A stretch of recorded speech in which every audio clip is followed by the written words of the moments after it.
2. Bonjour et bienvenue sur Développement facile. Dans ce nouveau cours, vous allez apprendre comment utiliser les différents types de variables et les opérateurs arithmétiques en programmation. Tout en sachant que, comme d'habitude, je vous enseigne, vous allez apprendre des stratégies qui s'appliquent quel que soit votre langage de programmation, en tout cas dans la majorité des langages de programmation. Donc, on revient sur les bases essentielles.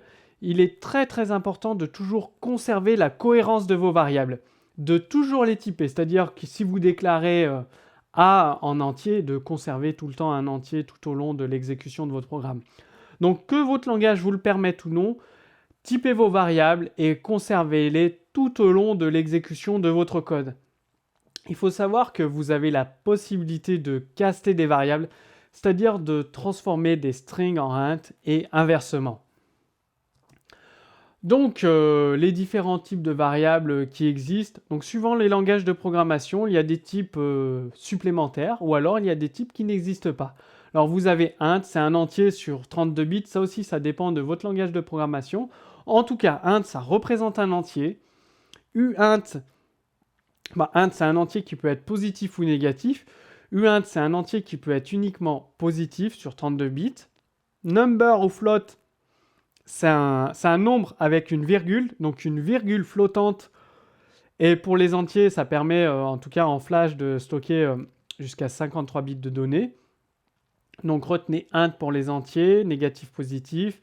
Uint, positif. Number ou float, c'est pour les nombres à virgule. Boolean, c'est un type qui prend uniquement deux valeurs, donc true ou false. Char, c'est pour un seul caractère alphanumérique. String, ça contient une chaîne de caractères, donc pour du texte. Et objet, vous l'avez vu dans les cours précédents, il peut stocker tous les types de variables, en fait, un objet. En fait, il y a des conventions de nommage qui sont utilisables entre développeurs. Ça permet, lorsque un développeur regarde votre code source, de comprendre très rapidement, rien qu'à partir du nom de la classe, ce que vous avez voulu signifier avec ce nom classe. Par exemple, voiture, on sait que ça va concerner des objets voiture, une classe voiture. Donc, globalement, les noms de classe commencent toujours par une majuscule, juste la première lettre, et après le reste en minuscule. Les noms de variables et des méthodes commencent par une minuscule, donc, je sais pas, i compteur de visite, i nombre de voitures, donc toujours par une minuscule. Et le nom d'une variable ou d'une méthode est composé de plusieurs mots et le premier commence par une minuscule, pardon, et les suivants par une majuscule. Donc, choisissez toujours des noms de variables explicites plutôt longs et préfixez vos variables avec le type puis son nom. I compteur, S fruit, N tarif. Donc, si vous avez un nom de variable plus long, c'est N avec le T majuscule, tarif R réduit, donc R majuscule. C'est-à-dire que le premier nom de votre variable commence par une minuscule, après le suivant une majuscule et après une minuscule.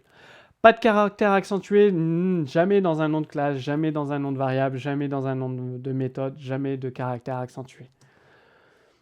Donc, les opérateurs arithmétiques, c'est pour effectuer les opérations mathématiques. Donc, c'est très utile pour les opérations avec les nombres, présents dans de nombreux langages. Donc, plus, ça permet d'additionner deux variables numériques.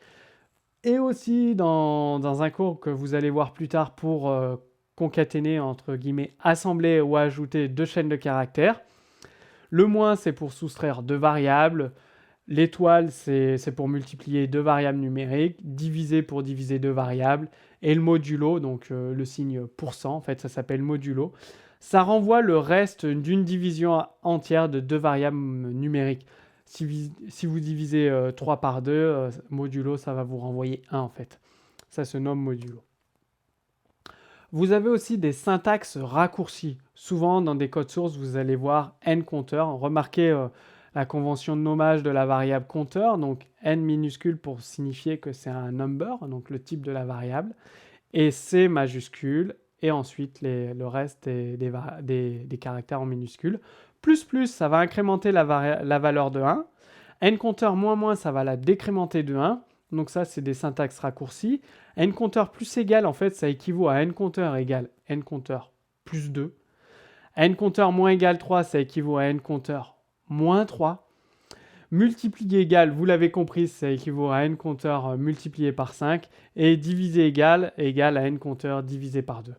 Donc il arrive que certains développeurs qui ont de l'expérience utilisent ces syntaxes raccourcies.